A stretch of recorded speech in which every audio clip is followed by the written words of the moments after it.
VM സാദിഖലിയാണ്. നമ്മളെ ഭൂമിയിൽ ഭംഗിയുള്ളൊരു ജീവികളുണ്ട് എന്നുണ്ടെങ്കിൽ ചിലപ്പോൾ അത് കടുവകളായിരിക്കും. കടുവ കാണാൻ എന്തൊരു ഭംഗിയാണെന്നറിയോ? സ്വർണ്ണ നിറത്തിൽ കറുത്ത വരകളാണ് കടുവക്കുള്ള പ്രത്യേകത എന്ന് പറയുന്നത്. ഓരോ കടുവകൾക്കും വ്യത്യസ്തമായിട്ടുള്ള രൂപത്തിലായിരിക്കും ആ വരകൾ ക്രമീകരിച്ചിട്ടുണ്ടായിരിക്കുക. അങ്ങനെയാണ് ഇതിൻ്റെ കണക്കുകളൊക്കെ എടുക്കുന്നത്. നമ്മുടെയൊക്കെ കൈകളിലുള്ള ഫിംഗർ പ്രിൻ്റൊക്കെ പോലെയാണ് കടുവകളുടെ ശരീരത്തിലുള്ള വരകൾ എന്ന് പറയുന്നത്.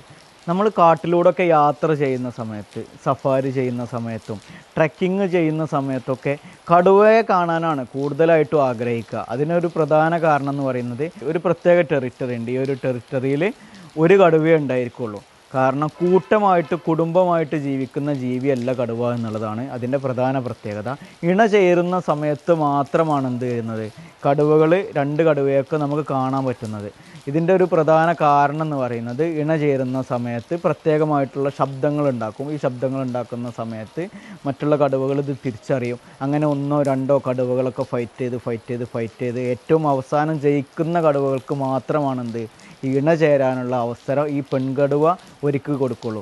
ഏകദേശം ഒരു പ്രസവത്തിൽ 1 മുതൽ 7 വരെ കുട്ടികളൊക്കെ കാണാറുണ്ട്. സാധാരണഗതിയിൽ നമ്മൾ കാണുന്നത് 2 മുതൽ 4 വരെ കുട്ടികളൊക്കെയാണ് ഒരു പ്രസവത്തിൽ കാണാറുള്ളത്. ചില സമയത്ത് എന്ത് ചെയ്യുന്നറിയോ, ഈ പെൺകടുവകളോ അല്ലെങ്കിൽ ആൺകടുവകളൊക്കെ ഈ കുട്ടിയെ പിടിച്ചിട്ട് കഴിക്കാറുണ്ട്. വേറെ ഇണ ചേരാനുള്ള ഒരു അവസരം കിട്ടാനൊക്കെ വേണ്ടിയിട്ടാണ് ഇങ്ങനെ ചെയ്യുന്നത്. പിന്നെ മറ്റൊരു കാര്യമുള്ളത് ഈ ഒരു ബാലൻസിങ് ക്രമീകരിക്കാനൊക്കെ വേണ്ടിയിട്ടാണ്. ഒരുപാട് കടുവകൾ ഉണ്ടായാലും ബുദ്ധിമുട്ടാവില്ലേ? അപ്പോൾ കടുവകൾ തന്നെ തമ്മിൽ എന്ത് ചെയ്യുന്നുണ്ട്, ഇത് ബാലൻസ് ചെയ്യാനുള്ള ഒരു പ്രക്രിയ അവർ തന്നെ ക്രിയേറ്റ് ചെയ്യുന്നുണ്ട്. നമ്മുടെയൊക്കെ മനസ്സിലുണ്ടായിരിക്കുന്ന മറ്റൊരു ചോദ്യം, ഏറ്റവും ശക്തനായിട്ടുള്ള ജീവി കടുവയാണോ സിംഹമാണോ എന്നുള്ളതൊക്കെയാണ്.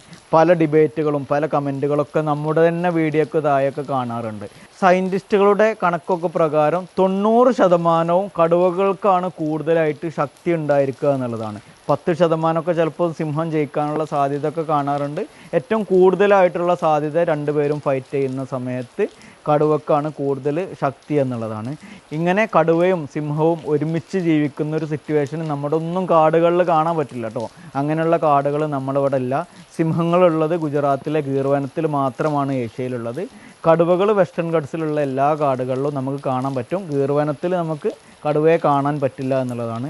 അതിൻ്റെ പുറമെ രന്തംബൂറൊക്കെ നമുക്ക് കടുവയെ കാണാൻ പറ്റുന്നുണ്ട്.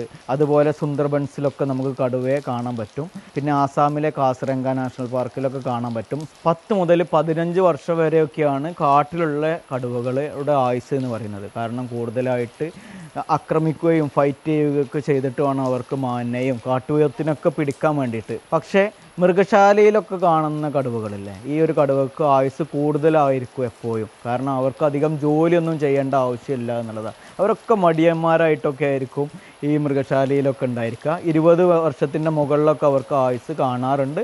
കാട്ടിലെ കടുവക്കും 20ൻ്റെ ഒക്കെ ഒരു ഏകദേശമൊക്കെ ഒരു സമയത്ത് പലപ്പോഴായിട്ടൊക്കെ ശ്രദ്ധിക്കാറുണ്ട് കേട്ടോ.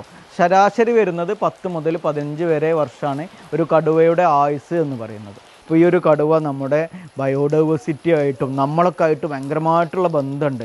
ഈ വെള്ളം കിട്ടുന്നതും ഈ ഓക്സിജൻ കിട്ടുന്നതും നമുക്ക് കിട്ടുന്ന ഭക്ഷണമൊക്കെ ഈ കടുവ ഈ കാട്ടിൽ ജീവിക്കുന്നത് കൊണ്ടാണ് എന്നുള്ളൊരു തിരിച്ചറിവാണ് ഇത്തരം ദിവസങ്ങളിൽ നമുക്ക് വേണ്ടത്.